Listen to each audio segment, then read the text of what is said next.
So this is a really interesting one. I had a customer calling me saying that his boiler's not working, hot water or heating, but he's not getting any fault codes. I thought, right, that's a bit strange. Is there anything on the display? He goes, yeah, there's numbers on the display. So I thought, right, let me come take a look. And you can see here that the boiler is doing a whole bunch of craziness. 1 minute it's 71 degrees, then it's 15, then it's saying it's got no pressure, then the tap symbol comes up, then it disappears. So pretty sure it's going to be the PCB. So I've ordered a PCB and we'll get it changed over and see what's going on. So before we get into the video, I hope everyone had an amazing Christmas. I hope you got all the tools you need to fix the boilers in the next coming year. But if you never watched any of my videos before, it's just going to be a day in the life of the jobs that I do. We've got a boiler install in this one, a gas hob, a few repairs. So I hope you enjoy. Let's get into it. So I've got the new PCB here, but the first thing I'm going to do is turn off the electrics and do my safe isolation.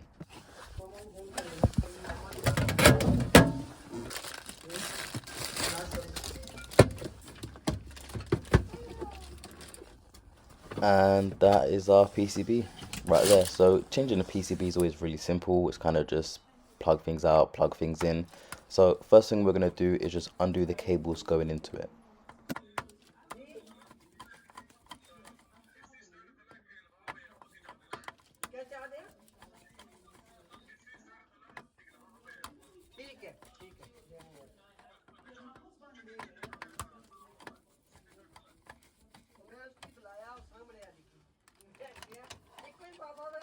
So now the main cables are out, I'm going to start undoing all these other connections.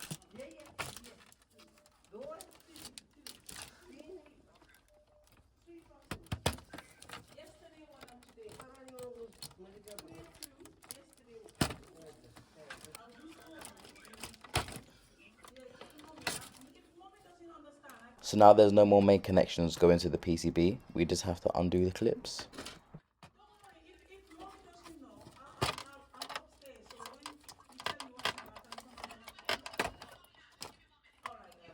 And that's it, should pull straight out, nice and easy.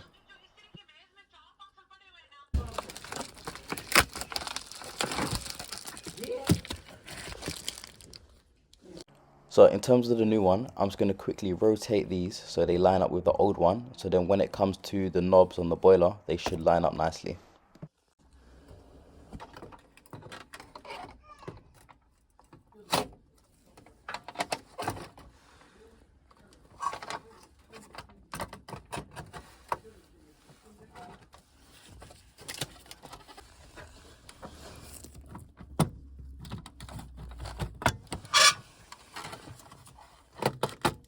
So now that the PCB is secured down, just have to start putting all the connections back in.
So this one has been annoying, it just wouldn't stay in.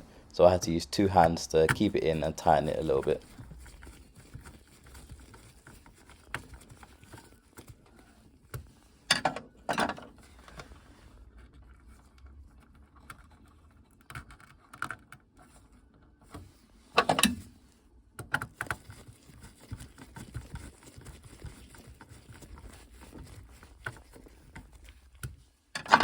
And always just give them a quick pull, make sure they're not going anywhere.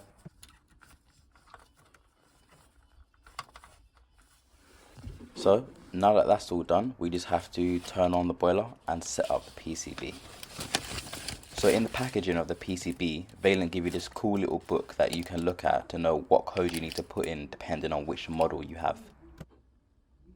So in terms of knowing which model you have, if you take a look at the top right there, it says VUW GB246/3-5.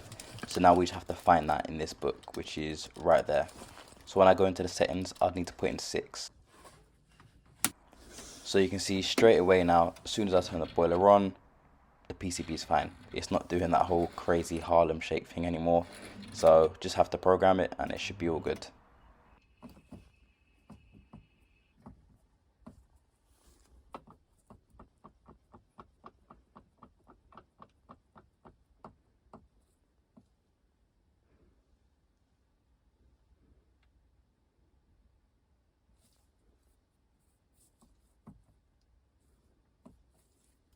And you can see it's already programmed to number 6. So this PCB is ready to go for this boiler. Just going to put everything back together, make sure everything works, and then just do my tests.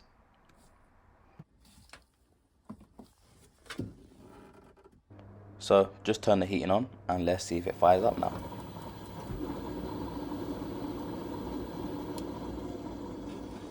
So far so good. Just also going to check hot water, do my checks, and that's it. So this was supposed to be a normal gas safety check, but you can see this burner's not really burning properly, plus the little plate at the top is missing. So there's no point me trying to fix it. Told the landlord they're just going to put a new hob in. So I've come back the next day now, they've got the new hob. I'm going to take the oven out and see how easy it is to put in this new hob.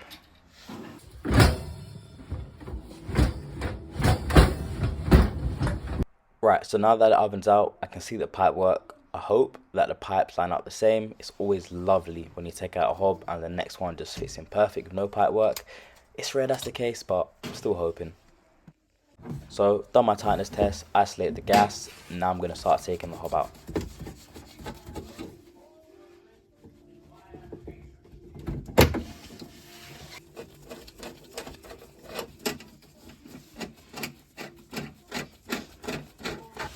Now for some reason this hob only had 2 clamps, so now that those 2 are undone, this should just pop out. Now if you've ever taken a hob out before, you know it's always got gunk around it, so I tried to cut as much of that as possible. Now that that's out, I can see how well the pipe lines up to this fitting. But as per usual, hob does not fit, so I'm gonna have to quickly grab the multi-tool and trim it down a little bit. In terms of me knowing how much to cut out, I usually just get my knife, run it along the edge, and then it tells me how much I need to cut out.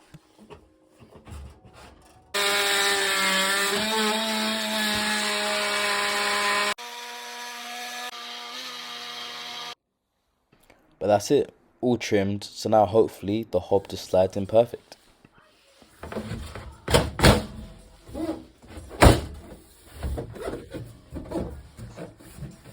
Not bad, not bad.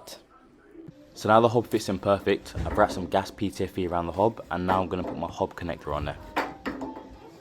Now while the hob's out and I've got lots of access, I might as well quickly wire up the plug, so I'm also going to do that now as well. But you can see the cables are way too long, so I'm going to quickly cut them and strip them back. So that is the live done, neutral, and finally the earth. So now that the hob's back in and the hob connector's on, it's annoying because it doesn't really line up perfect, but most of the time when you do a hob, it doesn't line up perfect anyway. So I'm going to quickly alter the pipe work and get this hob sorted. Now if you've watched any of my previous videos, you know I absolutely hate soldering. It's always just so long. You've got to clean the fitting of wire wool, make sure there's no dirt on it. You then have to use flux, and I don't know how. I feel like I'm always so careful with flux. I don't make any mess. But the next day on my clothes, I have so many orange or red stains on it from the flux, and it always ruins my clothes. So yes, I am a big fan of press, but unfortunately don't have any gas fittings, so I will be soldering in this video. So in terms of it lining up horizontally, perfect fit. I just need to quickly trim down the height of this pipe.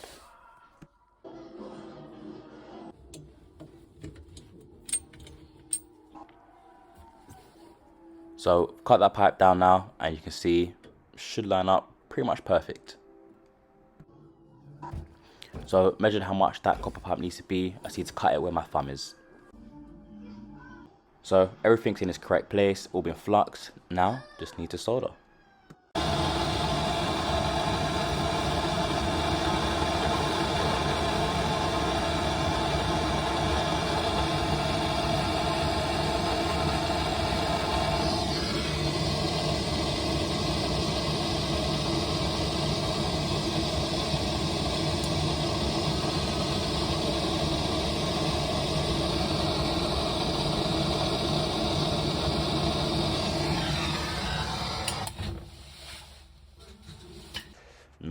Not bad, if I do say so myself, but just need to give it a clean and then do my tightness test. So that is this job all done. Just need to clean the worktop a little bit more, but on to the next. Now for this next job, I've teamed up with Dr. Gas because he needed a little bit of help on this boiler install. So we're going to be taking out this old boiler and be putting in a new ideal combi boiler. And you can see it's a bit of a mad flue run, goes through the ceiling, goes into the bathroom, and we are on like the 4th floor as well. So doing the flue outside is going to be really interesting, but that's what me and Dr. Gas are going to be doing in this video. So first things first, just going to test the gas, make sure it's all tight. And while Dr. Gas is draining down the boiler, I'm going to start taking a look at the flue run. So not sure if we're going to take the same flue run, if we're going to run it a little bit different because we're on the 4th floor, we don't have scaffolding. So just taking a look at what the options are and making a plan for that. So this is how the flue ends, and if you look down, it's a pretty long way down. So I don't really feel like reaching from this little balcony to try and grab it. So I'll show you this next clip, and there is like a little void that we're hoping we can feed the pipe through there and get access from there. So that is the plan. So to get started, we've disconnected the flue from the top of the boiler. And next I've used a straight edge and a pencil so I can cut a straight line so I've got lots of access when feeding through the new flue. So the main man himself is marking which pipe is which, cutting out the boiler, and while he's doing that I'm cutting the ceiling. But I am trying to do it really nicely because we're putting the ceiling back ourselves. So yeah. So he's managed to take the boiler out, and I think we got really lucky because this flat did have a lift. Trying to take that down all them stairs would have been a nightmare. So that's how I'm going to start marking the template, start piping out the boiler, and he's taken over sorting out the flue. So got my bracket on the wall, I've marked where I need to do my holes, but this wall is a little bit rubbish. It's plasterboard, so he's actually got these special fittings that he picked up from one of their trade events. I'm going to try using them for the first time. So I think how this one works is you drill a hole through the wall, you kind of push it through and then pull it. I don't know if I'm describing it well, but I'll show you now.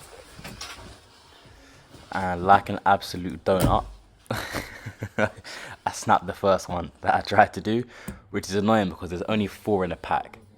So you can see I was a little bit more careful with this next one. So I've pushed it through, and once it's through, you kind of pull the tab and then you snap it off.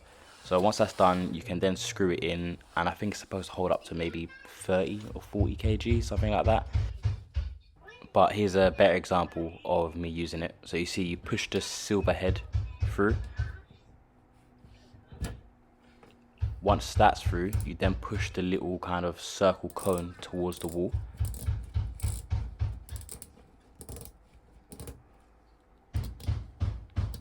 Push it in, pull it, make sure it's tight, and then snap off the little tail. So done another 2 holes, put those 2 plugs in, and now I'm just fixing the bracket to the wall.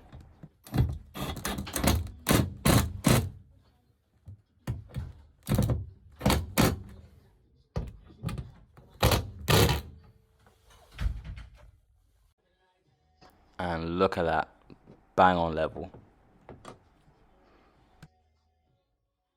So Dr. Gas has made the holes in the ceiling. He's made 1 there and also 1 there so we can stick our arm in and pull and push the flue. Right, so this little video clip here I recorded specially for a couple of haters I had in my previous boiler install video. Some people were saying, oh, it's impossible for you to put the boiler on the wall by itself, you've got someone there helping you. It's really not that hard. The boilers weigh maybe 40, 50 kilos. So if you have something to stand on, it's really not that hard to hang it. Also, I don't know if it's just me and if this is a bad habit or not, but every time I hang a boiler, I kind of hang off it to make sure it's not going to fall off the wall. But yeah, if anyone else does that, let me know in the comments below. But now the boiler's on the wall, Dr. Gas is going to start running the flue from outside to the boiler, and I'm going to start doing all of the pipe work. So Dr. Gas managed to take the flues out. In terms of how he done it, he kind of just whacked them with a hammer and made the apprentice go downstairs and catch them from the 4th floor. I'm joking. We didn't do that to the poor apprentice. That would have been horrible. We did manage to take them out internally. So hopefully feeding the new ones, we'll be able to do that internally as well. So in terms of these pipes, we've got our return, flow, this is the hot, gas, this is the PRV, and then we've got our cold right there. So a bit of a funny order, but we'll be able to make do.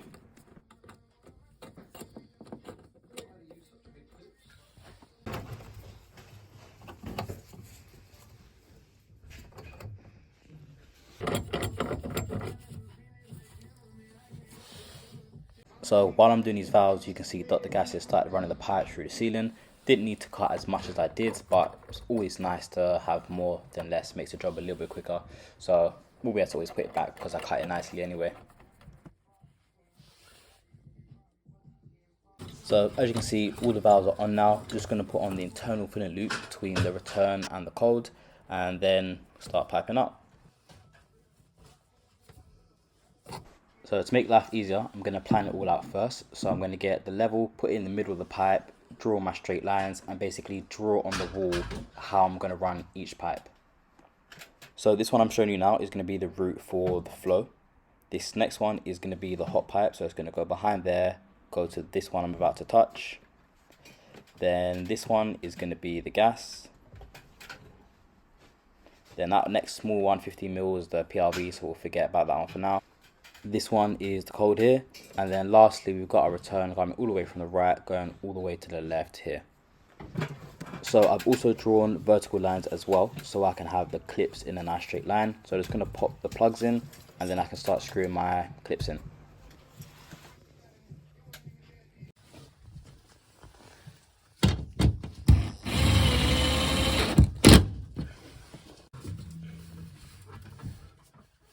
So now I've done all the prep and I know the route for the pipes, I'm going to start actually doing the pipe work. So this one is the flow, so you can see it's going to come out the boiler there, elbow, elbow, and go behind all these pipes. So that's done, just need to press it.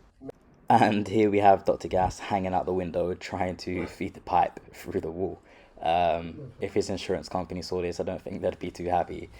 But yeah, in terms of how we done it, we kind of glued this part together and kind of hooked it through the wall. It was an absolute nightmare trying to find the hole. We did do it in the end, but now that we've done the hard part of the flue, he's going to start running it internally, and you can see I'm now doing the hot pipe.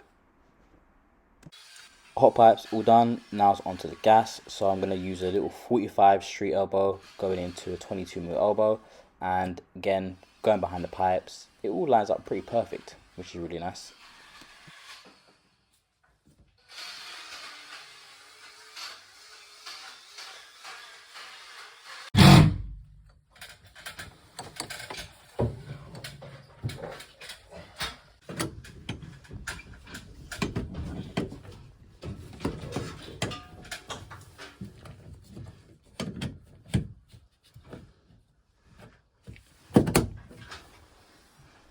So that's that done. Just need to reduce that 22mm pipe on the right and connect it to that 50mm right there.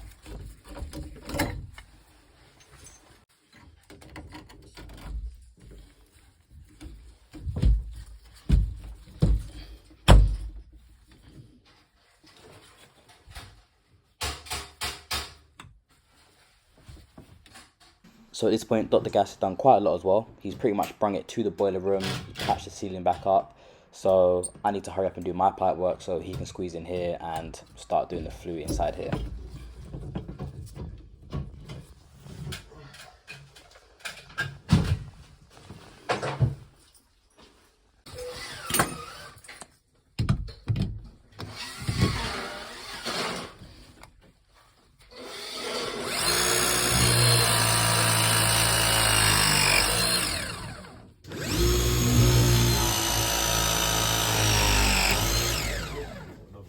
So at this point, flow, hot, gas, cold is all done, it's all pressed. I've tested the cold and hot, I've also tested the gas, no leaks. So just have to do the return and the magnet, and then that should be the majority of the pipe work. So while I'm doing the return, Dr. Gas is on the ladder above me trying to do the flue at the same time to speed things up. So he's pretty much done all of the flue now, he just needs to repair the sealant, and I just need to finish the return. So I've done a return now. Now I know some people are going to hate this little snake that I've done here. The angle is a bit weird. Couldn't be bothered to go all the way downstairs and get the pipe benders. So I've done 245s, same thing. So that's that. I just need to tighten up the magnet, fill up, and hopefully we have no leaks. Now this is the power cable. So I'm going to have it clipped against this wall, run along these pipes, and then go into the PCB right here.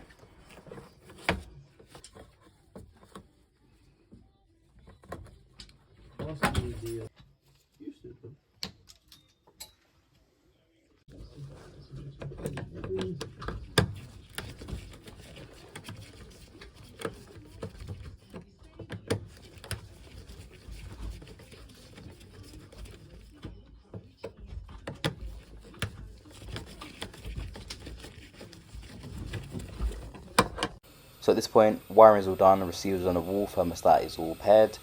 Filling up the system now and praying we've got no leaks.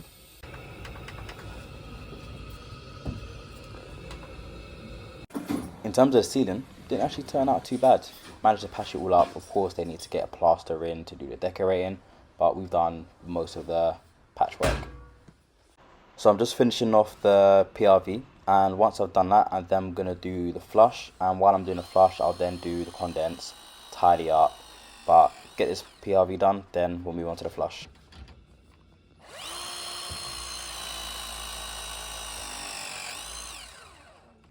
So in the end, the pipe work didn't actually turn out too bad. I thought it was going to be quite horrible because the pipes were in a weird order, but it didn't turn out too bad. So just isolating the magnet, gonna drain it, and then I'm gonna do my flush through here. So I've got a bucket underneath the magnet when I take it off, because water always comes out when I take it off. So now that that's off, I can then set up my flush and get my hoses onto these connections here.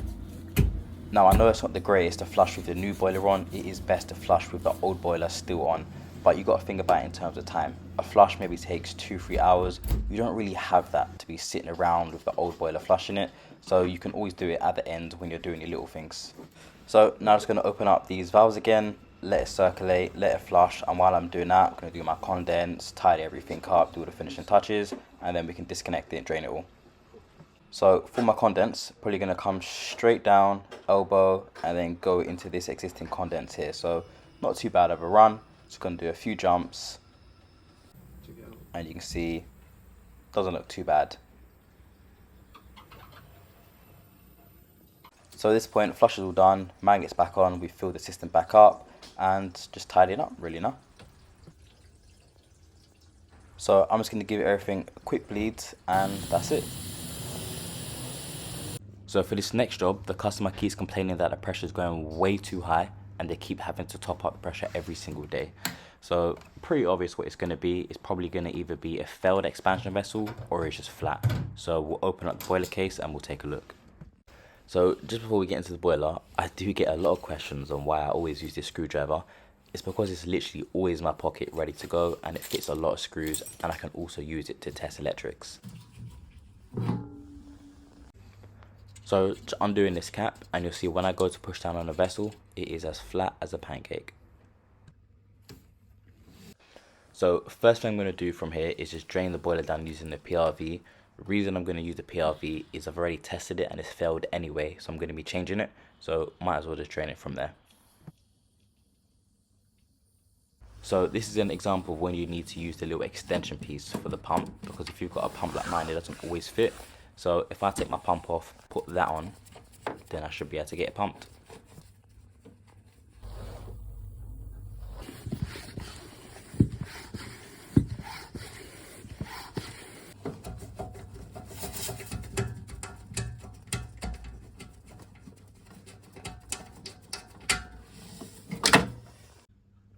Okay, so now that I know the vessel is sorted and it's not leaking, I'm going to change over this PRV now.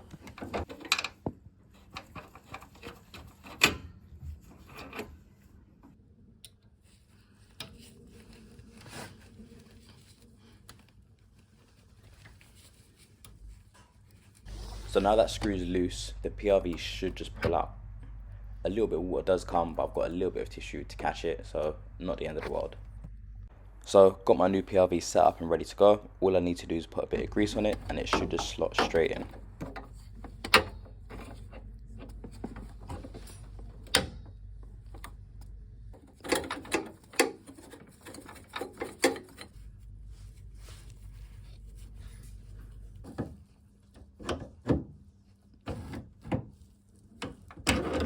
Okay, so now that everything's back together, we can now open the filling loop to pressurize the boiler. But you can see this one's a little bit stiff, so I'm just going to use my spanner to get a little bit more leverage.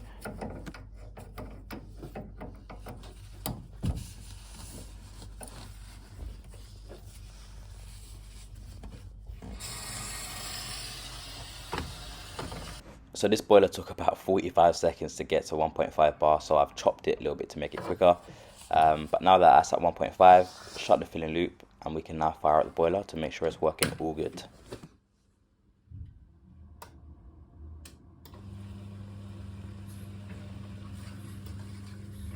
And that is it. Boiler's fired up, gonna do my safety checks and then move on. And that is it for this episode. If you've got any questions, let me know in the comments below. More than happy to help. If you would have done anything different as a gas engineer yourself, again, let me know. The nice thing about this job is we're always still learning. You'll never know it all. So yeah, have a good new year, everyone.